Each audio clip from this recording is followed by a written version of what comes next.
Israel Hamas war, हजारों धमाके, सैकड़ों मौत और हजारों घायल, डर का माहौल। नमस्कार, आप देख रहे हैं नेक्स्ट नाइन आवाज। मैं हूं आपके साथ सिराज। आज बात करेंगे हम इजराइल और हमास वॉर पे। कौन देगा किसका साथ, कौन होगा किसके साथ, कौन किसकी करेगा सहायता और किसकी प्रतिक्रिया क्या रही। आज बात करेंगे हम कि क्या रही इजराइल और हमास के वॉर पे दुनिया की प्रतिक्रिया। तो शुरू करेंगे हम अपने देश यानी भारत से। भारत के प्रधानमंत्री नरेंद्र मोदी ने इजराइल पे हुए आतंकी हमले की खबर से स्तंभ हूं। उन्होंने कहा, हमारी संवेदनाएं और प्रार्थनाएं पीड़ितों और मृतकों के परिवार के साथ है। मुश्किल घड़ी में हम इजराइल के साथ हैं। वहीं चीन ने इजराइल और फिलिस्तीन के बीच हो रही हिंसा के बढ़ने पर गहरी चिंता जताई है। यूक्रेन हाल ही में चर्चा का विषय, अपने युद्ध के चलते चर्चा का विषय बनने वाला यूक्रेन के विदेश मंत्रालय ने इजराइल के खिलाफ हमास के हमले की निंदा की है। उन्होंने कहा, हम इस जंग में इजराइल के साथ हैं। उन्हें अपनी और अपने नागरिकों की रक्षा करने का हक है। ब्रिटेन प्रधानमंत्री सुनक ने कहा कि मैं हमास के हमले से हैरान हूं। इजराइल को अपनी सुरक्षा का पूरा अधिकार है। वहीं फ्रांस ने राष्ट्रपति इमैनुअल मैक्रों ने कहा कि दुख की घड़ी में वो हमास के हमले में जान गंवाने वाले लोगों के और परिवार के साथ हैं। वहीं यूरोपियन यूनियन की चीफ उर्सुला ने कहा कि इजराइल को जवाबी कार्रवाई करने का पूरा हक है। हिंसा को रोकना जरूरी है। अब उस देश की नजर, उस देश की बात करेंगे जो चर्चा का विषय रहता है, अमेरिका। राष्ट्रपति जो बाइडेन ने कहा कि हमास आतंकवादी इजरायली सैनिकों और नागरिकों को सड़कों और उनके घरों से मार रहे हैं। ये गलत है। इजराइल की मदद के लिए हम हर तरह से तैयार हैं। उसे अपनी और अपने लोगों की रक्षा करने का अधिकार है। उन्हें अपनी टीम से इजराइल, फिलिस्तीन, यूएई, तुर्की के कॉन्ट्रैक्ट में रहने को कहा है। वहीं अमेरिकी डिफेंस सेक्रेटरी लॉयड ऑस्टिन ने कहा है कि वो इस बात पर ध्यान रखें कि इजराइल को अपनी सुरक्षा में किसी तरह की कमी न रहे। Iran supreme leader ayatollah Khamenei के एडवाइजर ने कहा है कि हम फिलिस्तीन के इजराइल पर किए गए अटैक का समर्थन करते हैं।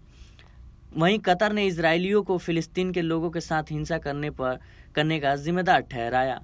और बात करेंगे अब ऑस्ट्रेलिया की। प्रधानमंत्री एंथनी अल्बनीज ने कहा कि इस समय अपने मित्र इजराइल के साथ खड़े हैं। इजराइल को अपनी रक्षा करने का अधिकार है। और बात करेंगे अब तुर्की की। दोनों ही देशों ने किसी साइड ना लेते हुए कहा कि मसले का हल बातचीत से सुलझाया जाना चाहिए। कहीं ना देख सकते हैं कहीं ना कहीं कि तुर्की जो है वो किसी का साथ देते नजर नहीं आ रहा है और वो सुलझाने की बात करता है। मिडिल ईस्ट के इस इलाके में यह संघर्ष कम से कम 100 साल से चलता आ रहा है। यह वेस्ट बैंक, गाजा पट्टी और गोलन हाइट्स जैसे इलाकों पर विवाद है।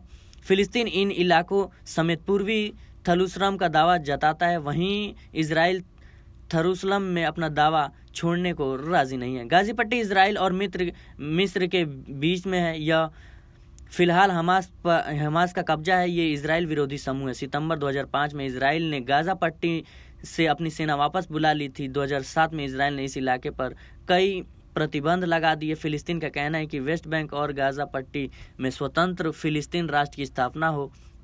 इजराइल और हमास के बीच चल रही जंग का आज तीसरा दिन है। बीबीसी रिपोर्ट के मुताबिक अब तक 700 इजरायलियों की मौत हो चुकी है और 2100 लोग घायल हैं। हम आपको बता दें कि वहीं इजराइल की तरफ से गाजा में हुई एयर स्ट्राइक से 413 फिलिस्तीनी मारे जा चुके हैं। 2000 से ज़्यादा घायल हैं। इसी बीच यूएन ने कहा, इजरायलियों हमलों के बाद गाजा में 1,22,000 लोग घर छोड़ने को मजबूर हैं और करीब 74,000 लोग स्कूल में शेल्टर ले रहे हैं। इधर अमेरिका इजराइल को मिलिट्री सपोर्ट देने की बात कही है। US defence secretary Lloyd Austin ने मदद के लिए हमारे जहाज और लड़ाकू विमान इजराइल की तरफ बढ़ रहे हैं। आपने देखा, आपने जाना कि कोई इजराइल के साथ है तो वहीं इस धमाके का समर्थन कर रहा है, इस स्ट्राइक का समर्थन कर रहा है। लेकिन जंग जो भी हो, आखिर बेवजह बिना मासूमों की जान जाती है। इस पे दुनिया क्या एक्शन लेगी और क्या अमेरिका अपना रुख अपनाता है। लेकिन फिलहाल तो वो इजराइल का साथ देने आता है।